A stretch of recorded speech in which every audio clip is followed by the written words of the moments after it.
This is the Heroic Voice, where I talk to comic book creators, people I've worked with, other interesting people, about the history of comics, superheroes, and the current state of the comic book industry.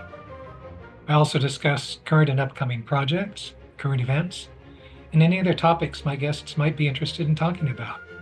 So subscribe and hit the like button. Help me grow this channel and promote indie comic book creators, publishers, and other people affiliated with the comic book industry. Your comments are appreciated. Get to it and leave feedback, good, bad, and otherwise. I am your host, Dennis Mallonee, writer, publisher of the Heroic Multiverse, where we spotlight good girls, bad girls, super babes, and superheroics in a classic, kind of golden agey style. Grab some snacks and enjoy. This is the Heroic Voice.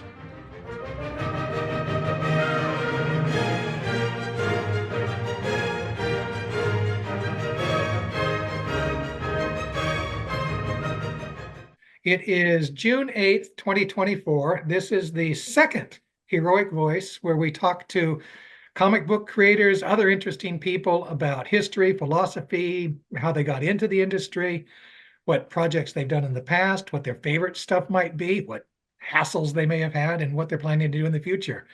Our guest for today is Tim Burgard, the dynamic artist of Eternity Smith and Flare and Indigo for Heroic Publishing. So, Tim, hi. Hi. All right, let's talk about you, how you got into artwork, how you got into the comic book industry, what attracted you to both of those things. Well, I always hold on. I'm Dennis Mallonee, the publisher of Heroic Publishing. Hit the well, like button if you like this, right? Subscribe, do all of that stuff. Okay, now. but doesn't everybody already know you? Oh, okay. No, I don't think people do. All right. It's one of these things when, I think I had a proclivity towards getting into my own head and doing little drawings as a little bit of a fantasy and storytelling. And I'm like, it was like interaction, there was no Game Boys or anything like that for, so, I just had this interest in just drawing things, not necessarily copying things. It took a while, before I started trying to make things look like other things. I was doing dinosaurs versus flying saucers in the margins of my homework and stuff, and it was almost like my most prolific work was when I had to sit in a chair and be in a room for 5-8 hours or whatever it felt like all day, right? And it was like nothing else, nothing that was being said was interesting to me, as interesting as having dinosaurs and flying saucers fight each other. Yeah, on that's my cool. paper, but eventually, margins of homework, you said? yeah, in the whatever paper was in front of me, It's interesting because that brought back to mind when I was in high school, English class, I actually submitted an illustrated story for one of my English assignments. I actually drew, right, Moses, talking to the Pharaoh as an illustrated story. I'm not a good artist, right? But yeah, that communication is part of it, though. I mean, you can communicate it. That's writing. That is. I got an A. Yeah. It's very impressive, the people who don't expect people to be able to do stuff like that. It's being a student and a teacher, I've I see it from both sides. I've been impressed with some of my students when they do something that totally takes me, wow, you see the talent. You see the talent in there. Yeah, or even the approach. Of course, I came up, a Luddite doing things with paper and pencil until I got into, and just to get into a variety of stuff was difficult. Eventually I got into rapidograph pens first because I didn't have to dip it in ink. I didn't have to do anything like that. Um, and there wasn't any kind of mess to it, but eventually I got to explore all the different, art tools and stuff, brushes and things like that. What about comics? What first attracted you to that medium? Um, I think probably animation first before I could even read the words in a comic, even, Peanuts, things like that. I still had a hard time reading. So it's not like I had a reading problem per se, but I started young, and um, even I had comic books that I couldn't actually read all the words over. I kind of got the basic gist of it because it was good storytelling. How old do you You know, think you were? oh, under 10, I'm sure. Hmm. I was actually surprised when one of my dad's friends came over with his son who was older than me by probably 5 years, and I asked him to read a comic book for him. And this guy was definitely, over 10 years old, and he couldn't read it. And I think, Wow. wow, I think I follow along just with the pictures better than what this guy did. So that stuck with me. Well, you You know, touched on something there because storytelling, you should be able to convey the story without the words. You should be able to follow the gist of it. I think well the point was I was asking him to ask, to read out the word balloons so I Mhm. knew exactly what they were saying because I knew what they were doing. You could see it, Yeah. and so I mean when I was able to actually buy comics with my allowance when they were like 12 cents and I could get two comics and a piece of penny candy with a quarter, you know that was the beginning of stuff like that. And Before they started charging sales tax for printed material in California. however it worked, I Yeah. mean, I was getting, my parents encouraged me with all of this stuff, including reading, so when I said, if I had 50 cents I can get more comic books and I can read more, it says, oh, okay, well, here you go, you know and I got 2 cents instead of 1 cent to buy two pieces of penny candy. Oh, So sneaky little devil. but yeah, those were the days where that's why I actually gravitated towards like Gold Key by Western Publishing and DC because every story was a self-contained story. And it wasn't until I basically was buying comics every week with money either I had or whatever that I got into Marvel eventually because you buy a Marvel comic back then, and it was the story started on the issue before you bought it, and it doesn't end with the issue you had it. So it Right. took me a while to get into Marvel for that very reason because I was only Stan started doing that with the Hulk backup in Tales to Astonish. He tried to do that as a serialized soap opera. Right. He did that with the Hulk, and then it started appearing in all of the other Marvel books too. So that would have been right around 1965, 66 when you started. yeah, that's about right. I was born in 57, so it would be A little 10, later. 11 years old, sure. Yeah. Yeah. Well, Yeah. So eventually, uh, I just kept drawing, and there were certain things, certain artists that were inspirational. But there was a while there between. I was going you between just like said Don Martin. Tim, you just said certain artists and didn't name them. I'm about to. Oh, I'm okay. about to. I would say it's sort of a dichotomy between people like Charles Schultz and Don Martin, and then Wally Wood and Neil Adams, and then Yeah. Bernie Wrightson and stuff like that. I was impressed with the whole range. Of course, my drawing abilities were closer to Don Martin, so I did a mean Don Martin impression when I was in high school, um, and I was buying all the well, Don Martin had his own Captain Klutz and a few other Mhm. things. I would buy those paperbacks I bought the paperbacks for all the reprints of Peanuts and a bunch of others too. You know, Wizard of Id and BC and all, you know, a lot of this stuff. Walt Kelly at all?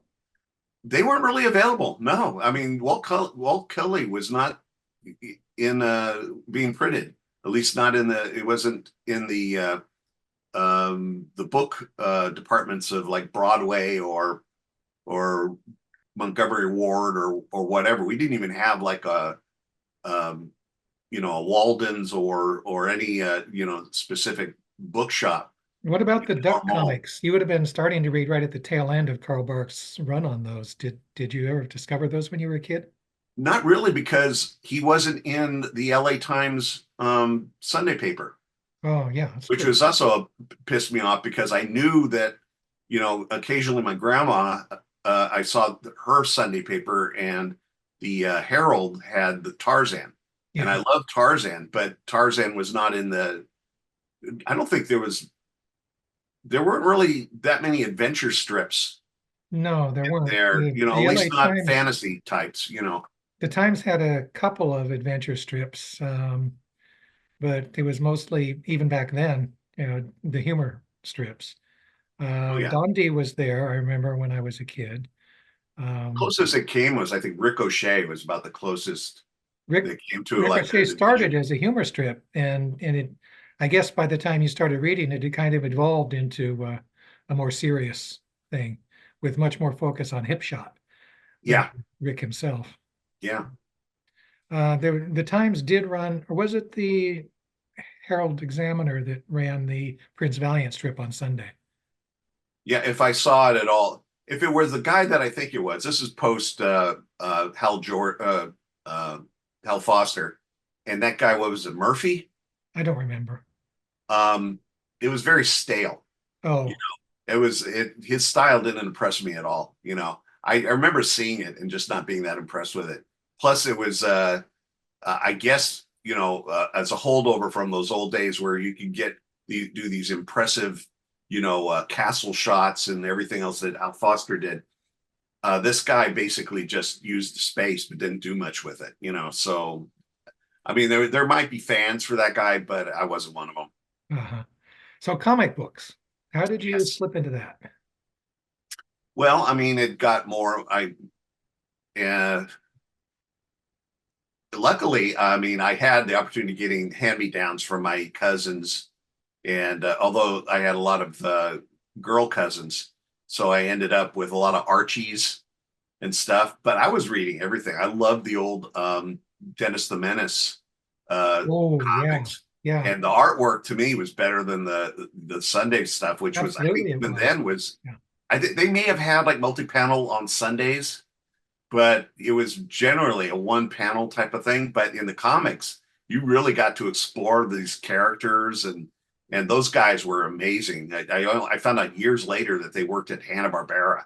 You Oh, know, yeah. they were, you know, And what about, I loved those specials that they did, the large they, books, the summer camp, right? yeah, Going to the Washington, Dennis D.C. in Hawaii, that was Yeah. one of my favorite, and Mexico. Uh-huh. Oh, beautiful. Beautiful Yeah. stuff.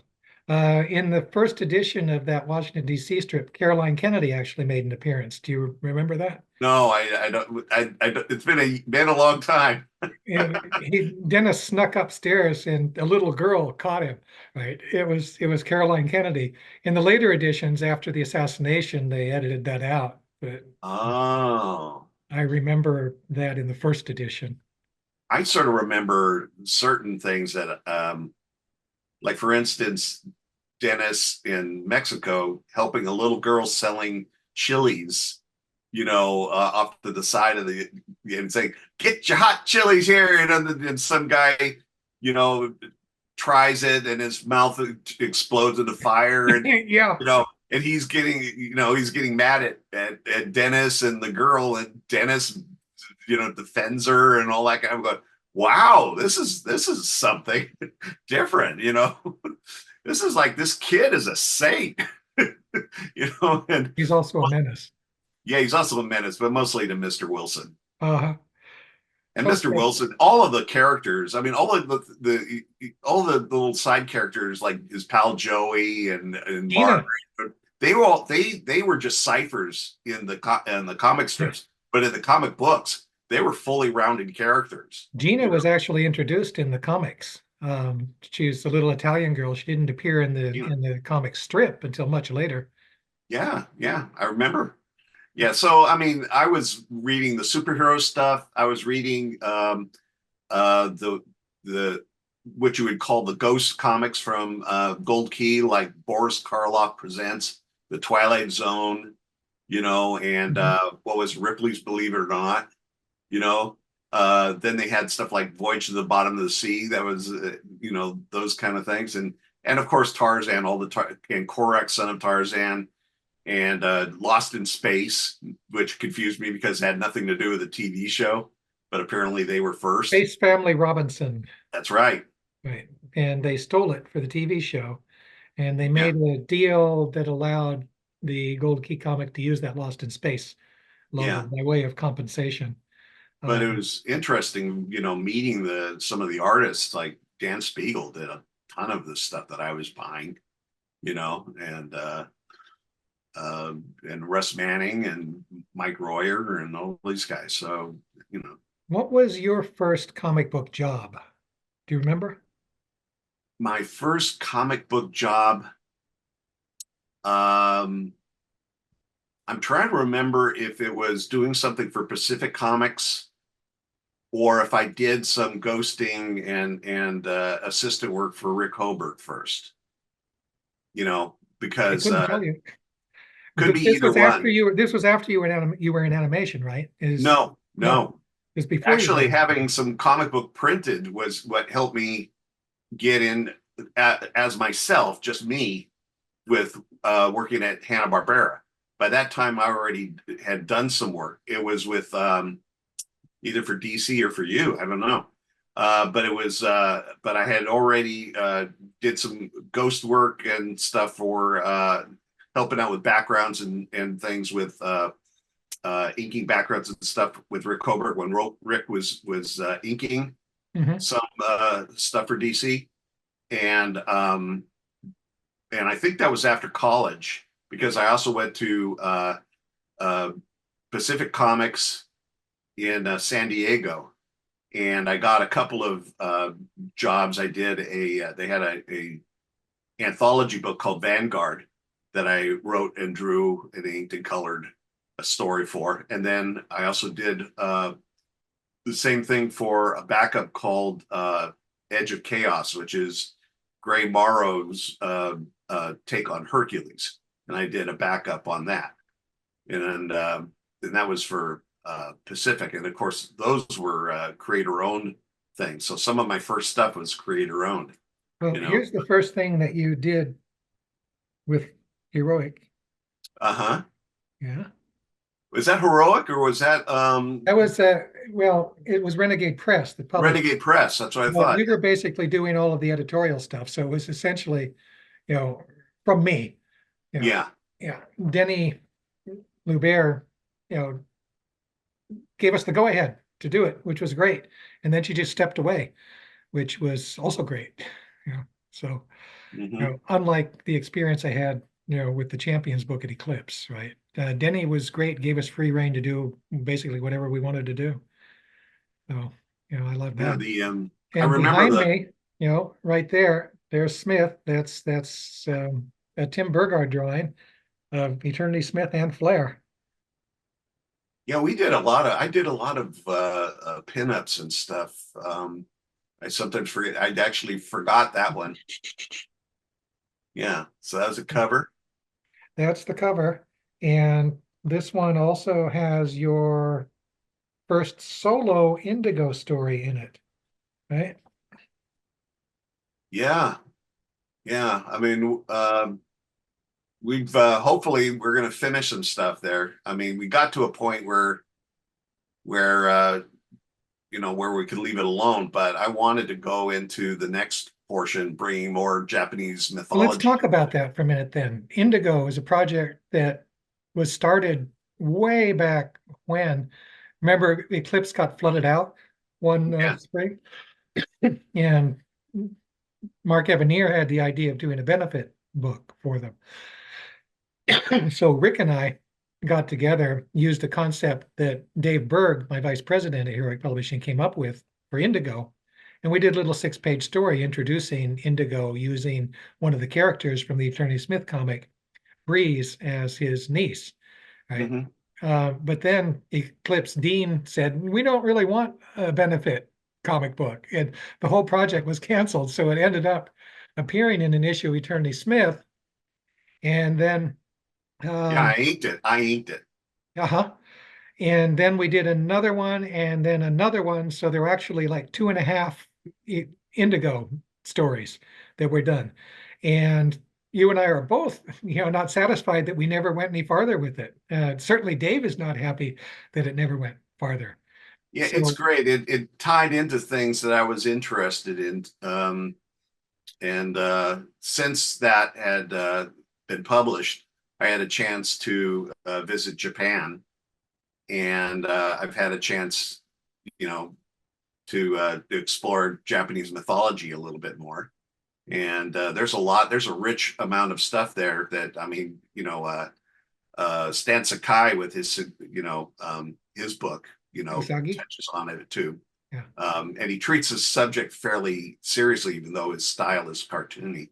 Uh-huh. But and I would have to say that I do owe him a lot with pointing out certain fun things that are, can incorporate into that. When we spoke about Indigo, what was it, just a few weeks ago, right? You said that what you hoped to be able to do is just to sit down at some point and crank out a graphic novel. Yeah, I'm going through it in my head. In fact, I did a little thinking, just today, and we talked a little bit about, since it's been a few years, Quite a and few years. the fact that some of it deals with the aftermath of World War II. There's a timeline there that the relative ages of everybody. It's sort of like with a lot of the characters like Batman and Superman or whatever, or even the whole Justice Society. You basically have to use them. You have to put them either as in the real world and explain why they're still around, even though they should be in their 90s, or if they're, if we're going to be doing a period piece where we're dealing with them back in the 50s or something like that. Or you could just ignore it. Or yeah, but I don't work that way. There'll be other things that people will find fault with. I'm not going to give them something that I know that is kind of messed up. It occurs to me, we're talking about Indigo, and there's no context for this for people who've never read that story, those stories. So, well, I mean, you could bring it. I could go in and what I'm suggesting is let's talk about your impression of the character. Right? Oh, well, obviously the character is going in towards like the whole ninja type of thing, which is very popular at the time, and but that gets kind of generic. It's sort of like with Conan. Conan is a great character, but everybody that's ever done a version of a barbarian just boils it down to the generic, and it's almost like nothing, different than Conan, because there is no culture behind it. There's no whatever. So but Indigo is different. He's not just a martial artist. Yeah, that's the thing. That's what I want to bring into it. That he's a mysterious figure, and there's a whole bit about his past that we've hinted at, but we haven't actually really, gone in and explored. Meaning the whole mythological thing is only been implied. He poses as a demon, right? A blue Oni. Right. Right. He's convincing in that role to the point that his ancient enemy actually thinks he is a demon, or that Jim Coe, civilian identity, is able to summon Indigo, who's his pet demon, right? Yeah, You want to I, expand on I'm that? I'm actually going along the lines of him being maybe externally being like an Oni, but in reality he's gone the same route as one of the famous Japanese swordsmen. I think it's Minamoto, I who couldn't tell you. learned his supposedly went into the forest and learned his swordsmanship from the Tengu, which is a separate Oh, type of demon. They're like they present themselves as like priests, but they're like bird type uh-huh. demons. And when you see them in Japanese icon illustrations and stuff, they have long noses and you know, and when I was in Japan, the crows literally take over the entire where everything is. You cannot believe how many crows are there in every single tree. It's almost like wow. Yeah. It's like nobody Well, talks about it. let's talk quickly because I try to keep these like to half an hour or so. Let's talk Sure. about your experience with Tarzan in the Oh, whatever time we have left. I think we have about 5 or 10 minutes left before we okay. Well, I could show you a little bit too. do I it. can essentially. I actually met Russ Manning. I was a little bit too young, getting started in the book in the business. So I think I was still in college when Rick Hoberg and Dave Stevens and all these people, Bill Stout, were working with him to do those European comics. I kicked myself that I mean I couldn't really do anything about it. Obviously, I wasn't ready yet, but I would have loved to have worked on that type of thing. But I was Yeah. approached. I was approached at one point after the rights had kind of like left both DC and Marvel, a European comics company called CMYK, which is publishing out of Sweden, had the rights, and they had Malibu was publishing the material that they were creating, and in the United States. And so I somehow I met with this guy, where I reached out.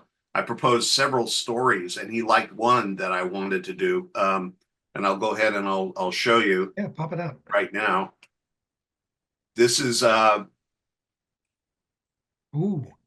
this one is Here There Be Dragons, and the whole idea is the one thing that separates them from what's going on with Dark Horse is Dark Horse only wants to do period pieces, and Malibu was kind of like Philip Jose Farmer's treatment of Tarzan, where he's alive today. Uh-huh. So this takes place in the modern world.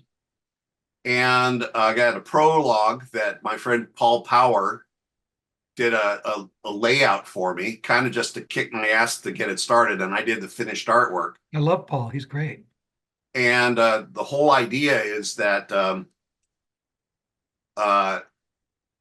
I'm not really giving away too much, but essentially, Tarzan travels between different dimensions um, because there's something about him that can do it. And he goes to a prehistoric place called Paul Dun, which is one of the How well lost done. worlds Yeah. that Edgar Rice Burroughs created. And unfortunately, he brought something with him. Some animals were chasing him or tracking him, and found a way into our world by following him. But we don't know that yet. Oh, But I what see. we follow right here at the bottom, we follow these characters who are on a scout for a monster movie based on a real legend called Macaulay Membe. Yes. Yeah. And so Macaulay Membe is a dinosaur that supposedly lives in the Congo. And money things are going on over there, including that's where the pygmies live, and all kinds of amazing things. So we follow them, and it's sort of their story until it turns out that they are somehow stuck in this village. And in this page, literally, a little kid tells them, "Oh, how do you know that there's something bad coming to this village?" It says, "Oh, Tarzan tells us." And this is the modern day, right? And they know who Tarzan is, Yeah. but they still think he's just a fictional character that Edgar Rice Burroughs made up. So they don't actually know what's going on until they meet Tarzan in person, right? And well, let's just say things kind of go bad from there because some of them sneak out to try and see the dinosaurs. Freak And, out. and the dinosaurs are literally now about to eat them. Yeah. Okay. And this was before Jurassic Park came out. Yes. I actually picked out a dinosaur called Deinonychus, which was actually one of the it's a relative of the Velociraptor, but much larger. Mm-hmm. They're bigger than people. Yeah. Since then, they found the Utah Raptor, which is bigger than that. But I had them as almost like wolves. Okay. So I had This is Tarzan great. literally. You got to do more Tarzan stuff. Tarzan's in public domain now. I mean, you. Well, I can actually bring up something that I was going to be working on another Tarzan thing, but financially I couldn't do it. I got as far as I did about a month's worth of work, but Beautiful the stuff. way it was set up for Tarzan at the Earth's core, I was never going to be, financially. I wasn't going to make any money on it at all. Yeah. Not for the amount of time it would have taken to do the whole thing. Okay, there's plenty more to talk about. We should do another chat sometime soon because there's a lot of stuff that I was hoping to cover that we didn't actually get to today. But as I said before, we are running out of the allotted time for this. Is there anything else you'd like to say, something you're working on now to wrap this up, or something you'd Well, I would like to say that I'm going to be doing more comic book work in the future, but that's mainly almost at this point because I live on the West Coast. I live in where it's you can't make a living as a comic book artist anymore. No. Not unless you have a special deal. And even the guys that were making, decent living at it, they're being replaced by people from, I mean, the rates haven't been improved since the 90s. And people that in other countries have their health care taken care of by the state. And so you can get a really good Spanish artist who makes enough American money because of the money, American money goes a longer way there. And so people that in India and whatever are now doing American comics because they're the only ones that can afford to do that as a living. I have several South American artists that I work with on occasion. Yeah, and we've all met the Filipino guys that have always been wonderful. And so my friend Mike Vosberg on his retirement started doing his own comics, and and he could do that because he doesn't have to worry about making a living. So when I eventually I could get started now, but if I wanted to do comics as a regular thing, it's going to have to wait till I retire. Yeah, absolutely. All righty. It is good to see you. You look good. Love your backdrop. Thank you. Thank you. I can afford a house that has this now. Okay. So let's, do you have a website to point people to? I don't really do that. I mean, you could see my work on, IMDB. That's a site that a lot of people, go to. My website is, my website is basically a online portfolio I use just to show my work to. And it doesn't really promoting myself at this point is pointless because I don't work for the public. I work for the entertainment industry. Yeah. And once I finally have stuff to sell, and I could promote myself like, public appearances and stuff like that, things will change, All righty. All right, let's sign off then. And I will, once this is edited and processed, I'll send it to you so that you can do with it whatever you'd like to do. All righty. So, all right. Thanks, Dennis. Good day.